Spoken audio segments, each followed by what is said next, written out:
함께 사도신경 고백함으로 예배를 시작하도록 하겠습니다. 나는 전능하신 아버지 하나님 천지의 창조주를 믿습니다. 나는 그의 유일하신 아들 우리 주 예수 그리스도를 믿습니다. 그는 성령으로 잉태되어 동정녀 마리아에게서 나시고 본디오 빌라도에게 고난을 받아 십자가에 못 박혀 죽으시고 장사된 지 사흘 만에 죽은 자 가운데서 다시 살아나셨으며 하늘에 오르시어 전능하신 아버지 하나님 우편에 앉아 계시다가 거기로부터 살아있는 자와 죽은 자를 심판하러 오십니다. 나는 성령을 믿으며 거룩한 공교회와 성도의 교제와 죄를 용서받는 것과 몸의 부활과 영생을 믿습니다. 아멘.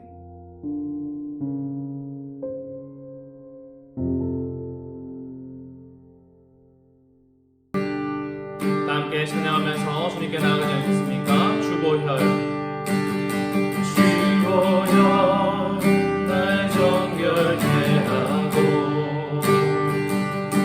주보혈 날 자유케 하니 주 앞에 나 예배하는 이 시간 나의 모든 것을 주께 드리네 주의 손 날 위해 지키셨고 주의 발 날 위해 맡기셨으니 이제는 내가 사는 것이 아니요 오직 주를 위해 사는 것이라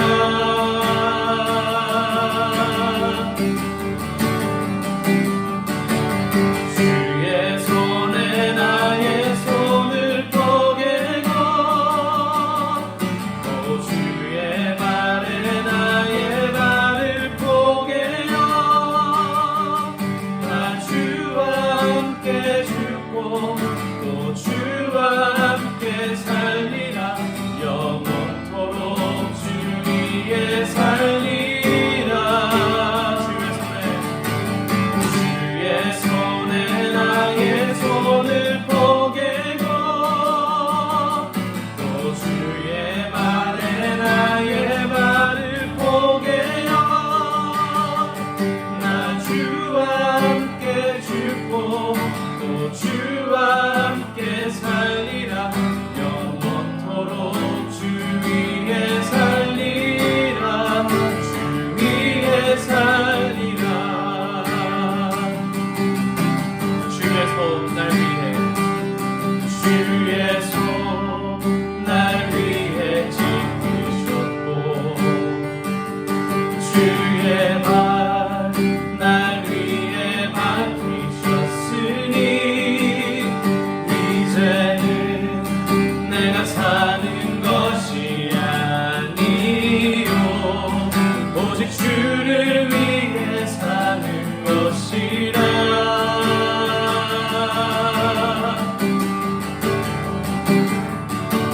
주의 손에 나의 손을 포개고 또 주의 발에 나의 발을 포개어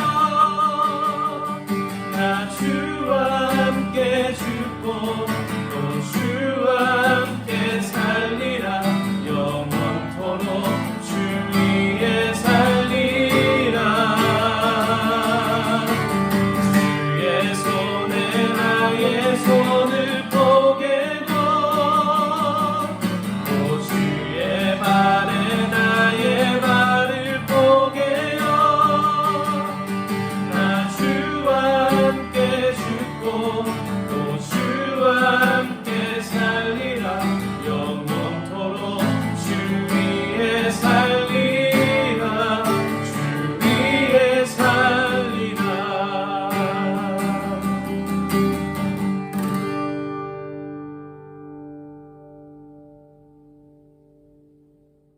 기도하겠습니다. 나의 아버지 하나님, 오늘도 예배의 자리로 불러주셔서 감사합니다. 우리가 드리는 찬양과 경배가 온전히 아버지께 올려드리길 기도합니다.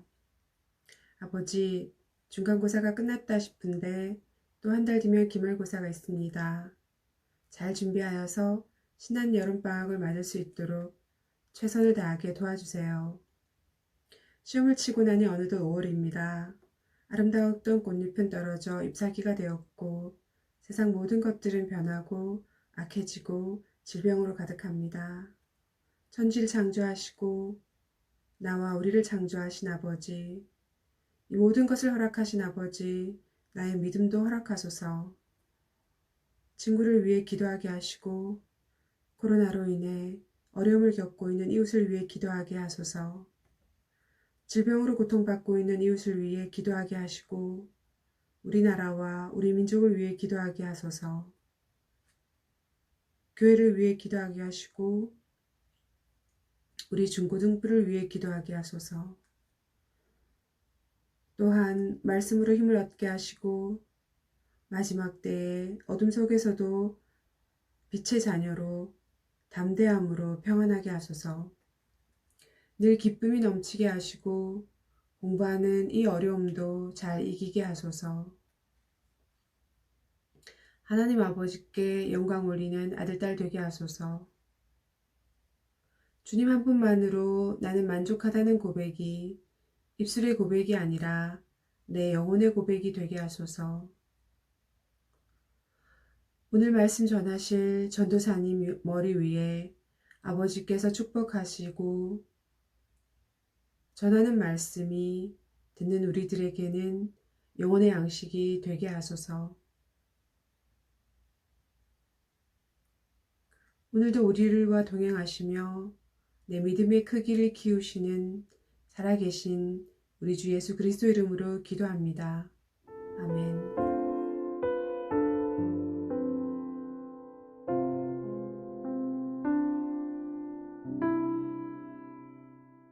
하나님께서 우리에게 주시는 오늘의 말씀은 사도행전 2장 36절에서 40절까지의 말씀입니다. 함께 보겠습니다. 그러므로 모든 이스라엘 백성이 분명히 알아야 할 것이 있습니다. 여러분이 십자가에 못 박은 이 예수를 하나님께서는 주와 그리스도가 되게 하셨다라는 사실입니다. 사람들이 이 말을 듣고 마음이 찔렸습니다. 그래서 베드로와 다른 사도들에게 우리가 어떻게 하면 좋겠습니까? 라고 물었습니다. 베드로는 이렇게 대답했습니다. 회개하고 여러분은 각각 예수 그리스도의 이름으로 세례를 받으십시오. 그러면 여러분의 죄는 용서받을 것이며 성령을 선물로 받게 될 것입니다. 이것은 여러분과 여러분의 자녀뿐만 아니라 먼 곳에 떨어져 있는 사람들, 즉 주 우리 하나님께서 부르시는 사람들에게 주시는 약속입니다.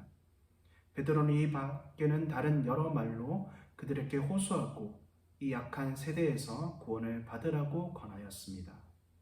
아멘. 반갑습니다. 동래중앙교회 중고등부 여러분, 오늘은 성경 강림 주일입니다. 여러분, 성경 강림 주일 하면 어떤 것이 떠오르십니까? 예수님의 명령, 마가의 다락방, 사람들이 모여있는 장면, 불의 혀 같은 것, 방언 등 다양한 생각이 떠오를 것입니다. 오랜만에 유튜브에서 성경 강림절을 검색했더니 어린이용 영상이 있었는데 방금 말한 내용들이 다 들어있더라고요. 근데 정말 재밌게 봤습니다. 그런데 우리는 이제 청소년이니까 어린아이들이 보는 내용을 넘어서 그 이후의 사건도, 그 이후의 내용도 더 깊게 나아가기를 원합니다. 먼저 배경을 잠깐 살펴볼까요? 부활하신 예수님을 승천하시기 전에 제자들에게 먼저 성령을 약속하시면서 기다리라고 말씀하십니다. 사도행전 1장 8절을 보면 다만 성령이 너희에게 오시면 하면서 앞으로 있을 이야기들을 이야기해 주시죠. 한번 읽어볼까요? 다만 성령이 너희에게 오시면 너희는 권능을 받아 예루살렘과 온 유대와 사마리아와 그리고 땅끝까지 가서 내 증인이 될 것이다. 아멘. 이렇게 말씀하십니다. 자, 성령이 오면 제자들은 예수님의 무엇이 된다고 말합니까? 증인이 된다는 것이죠. 시간이 지나 오순절이 되었고 제자들은 함께 모여 성령님을 기다리며 기도하고 있었습니다. 그런데 갑자기 하늘에서 세찬 바람과 같은 것이 나더니 사람들이 앉아있던 집안에 가득 채웠고 그리고 혀처럼 생긴 불꽃이 사람들 앞에 나타나 그들 위에 머물렀습니다. 사람들이 다 성령으로 충만해지더니 이윽고는 성령께서 말하게 하시는 대로 자기들의 언어와 다른 언어로 말하기 시작했다고 사도행전에서 1절에서 4절은 기록하고 있습니다. 그런데 이어지는 상황을 보면 참 재밌습니다. 분명 성령님이 오시면 제자들이 예수 그리스도의 증인이 될 것이라고 말했는데 성령님이 임하자 사람들의 반응이 나뉘기 시작하는 거예요. 마가의 다락방에 머물러 있던 제자들이 각기 다른 방언으로 말하기 시작하자 어떤 사람들은 우리가 하나님의 큰 일을 말함을 듣는다고 말하고, 어떤 사람들은 조롱하면서 그들이 새 술에 취했다라고 말하기도 했다는 것입니다.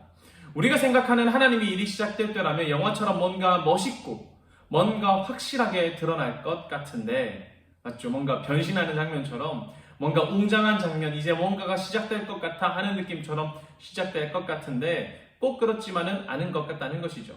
우리 안에 무언가 일어났고 그 일이 놀라운 일인 것은 맞는데 이제 그것을 어떻게 보고 받아들이느냐라는 문제가 생긴다는 것입니다. 같은 상황을 보고도 누군가는 하나님의 일에 놀라고 누군가는 이 일을 조롱하며 술에 취했다라고 다르게 해석하고 있습니다. 여기서 조롱하고 있는 사람들은 그 지역에 살고 있는 유다 사람들 혹은 모여든 유다 사람들로 보고 있습니다. 어찌되었든 지금 상황은 모여있는 사람들이 방언으로 말하기 시작하고 누군가는 그 일을 하나님의 일로, 누군가는 그 일을 조롱하고 있는 상황으로 보아야 합니다. 이런 분위기가 고조되고 있는 상황에 사람들의 반응이 엇갈리고 있는 그때에 베드로와 열한 사도가 함께 일어나 설교하기 시작합니다. 이들은 취한 것이 아니라 요엘의 예언이 성취된 것임을 선포하고, 그리고 예수 그리스도의 이야기에 다시 한번 예수 그리스도의 이야기를 증거하기 시작합니다. 예수 그리스도가 우리를 위해 죽고 부활하셨음을, 자신들이 이 일의 증인됨을 담대히 말하면서 단호한 말투로 선포하기 시작한다는 것이죠. 2장 32절 이렇게 말해요. 이 말씀대로 하나님께서는 예수님을 다시 살리셨습니다. 우리 모두가 이 일의 증인입니다. 그는 예수 그리스도에 대해 말하며 다시 한번 단호하게 말하는데 36절에서는 이렇게 말해요. 그러므로 모든 이스라엘 백성이 분명히 알아야 할 것이 있습니다. 여러분이 십자가에 못 박은 이 예수님을 하나님께서는 주와 그리스도가 되게 하셨다는 사실입니다. 아멘. 그리고 이제 오늘의 본문이 시작되는 것입니다. 그곳에 모인 사람들은 베드로의 말을 듣자 마음이 무거워지기 시작했어요. 생각해 봅시다.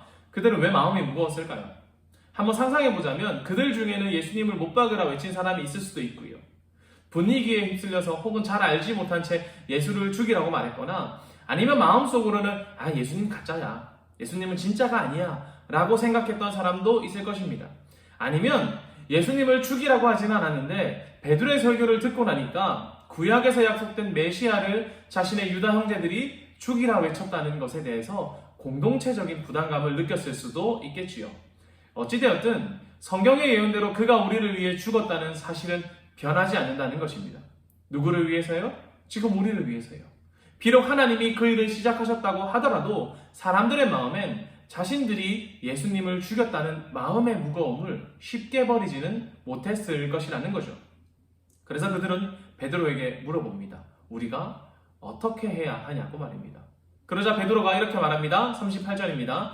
베드로는 이렇게 대답했습니다. 회개하고 여러분은 각각 예수 그리스도의 이름으로 세례를 받으십시오.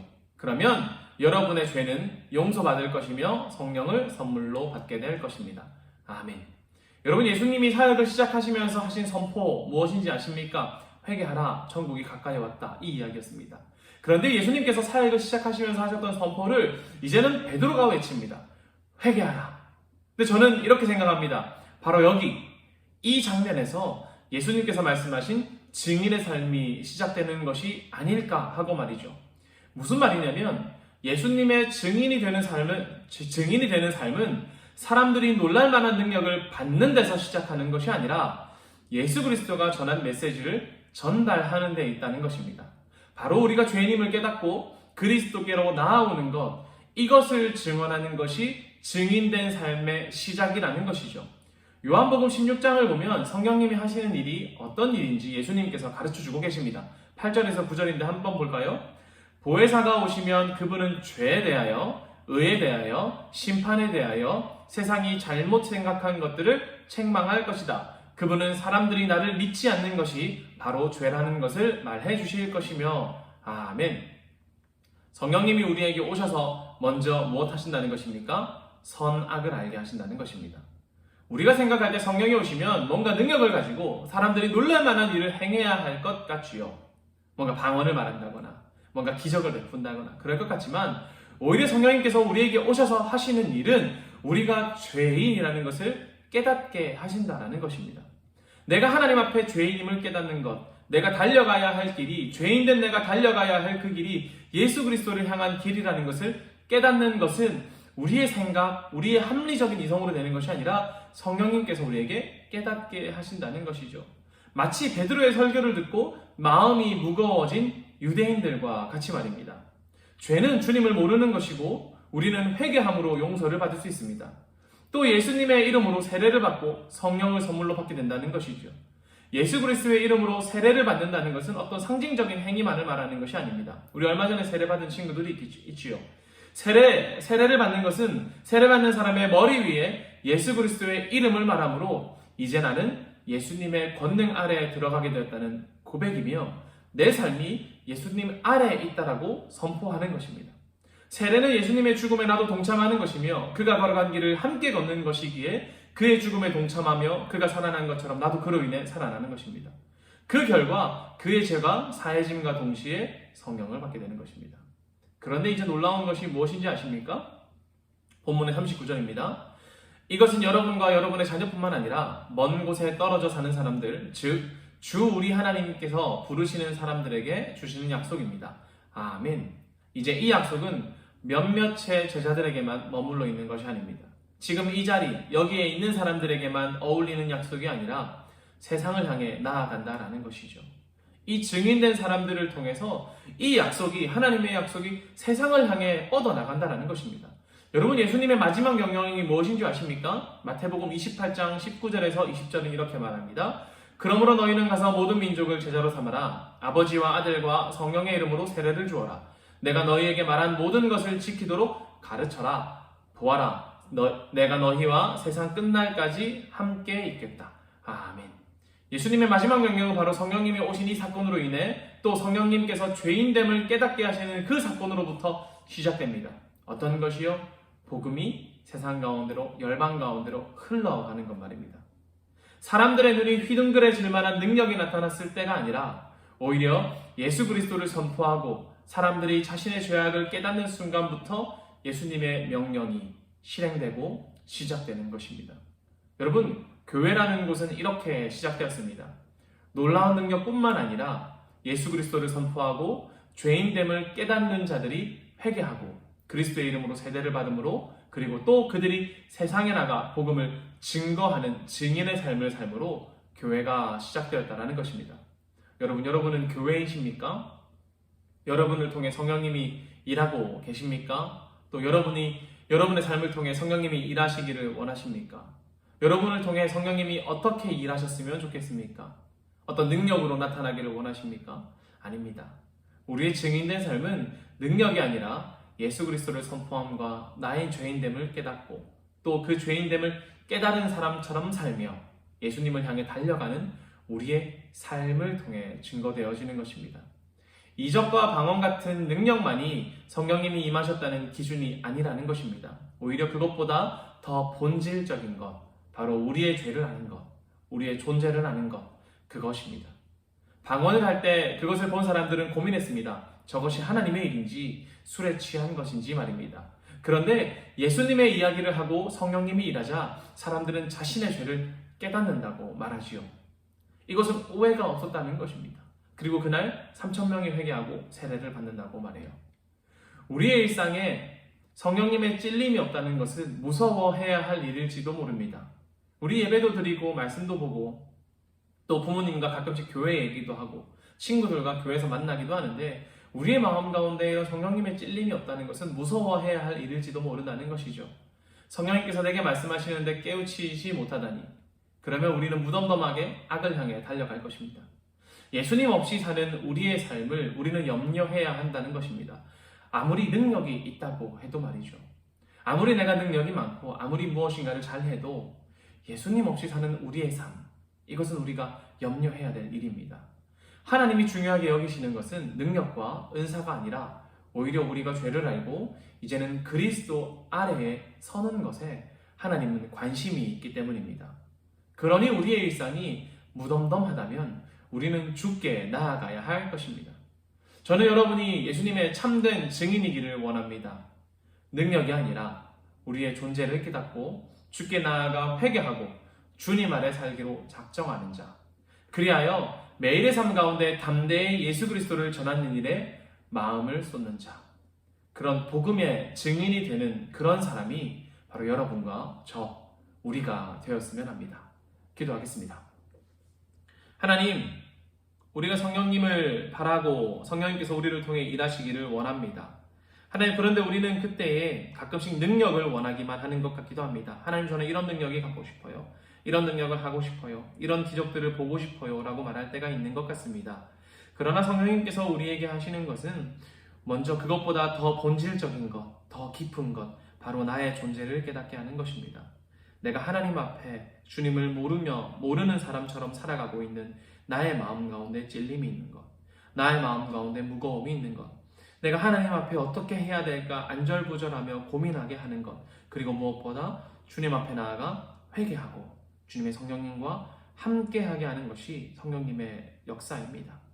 하나님, 물론 우리가 능력을 받고 우리가 능력을 행할 수 있으면 좋겠지만 능력만 있고 예수 그리스도 없이 사는 사람보다 능력은 없더라도 예수 그리스도와 동행하는, 성령님과 함께 동행하는 우리 동네 중앙교회 중고등부 아이들 되게 하여 주시옵소서. 우리가 능력으로 예수 그리스도를 증거하는 것이 아니라 예수 그리스도가 이 땅 가운데 오시고 우리를 위해 죽으셨다고 하는 그 사실과 또한 우리의 죄인됨을 깨닫고 죄인된 삶에서 예수 그리스도의 사랑을 쫓아 살아가는 삶을 살아감으로 우리가 증인된 삶을 살게 하여 주시옵소서. 능력을 보여줌으로가 아니라 예수 그리스도를 나타내므로, 내 삶 가운데 예수 그리스도의 이야기를 드러내므로, 예수 그리스도를 쫓아 살아가는 삶으로 말미암아 복음의 증인다운 삶을 사는 우리 동네 중앙교회 중고등부 아이들 되도록 주님 이끌어 주시옵소서. 또 이들을 위해 섬기는 모든 선생님들과 우리 전도사님들 가운데서 함께하사 우리가 먼저 믿음의 본을 보이고 믿음을 살아가는 사람들의 본을 보게 하여 우리 아이들이 이 길을 함께 걸어갈 수 있는 동력자 되게 하여 주시옵소서. 이후에 있는 모든 시간도 하나님께 맡겨드립니다. 복음의 증인다운 삶을 살아가는 일주일, 그리고 한 달, 올해 무엇보다 우리의 인생 되도록 주님 이끌어 주시옵소서. 사랑합니다. 살아계신 예수님의 이름으로 기도합니다. 아멘. 다 함께 주기도문으로 예배를 마치도록 하겠습니다. 하늘에 계신 우리 아버지, 아버지의 이름을 거룩하게 하시며 아버지의 나라가 오게 하시며 아버지의 뜻이 하늘에서와 같이 땅에서도 이루어지게 하소서. 오늘 우리에게 일용할 양식을 주시고 우리가 우리에게 잘못한 사람을 용서하여 준 것 같이 우리 죄를 용서하여 주시고 우리를 시험에 빠지지 않게 하시고 악에서 구하소서. 나라와 권능과 영광이 영원히 아버지의 것입니다. 아멘.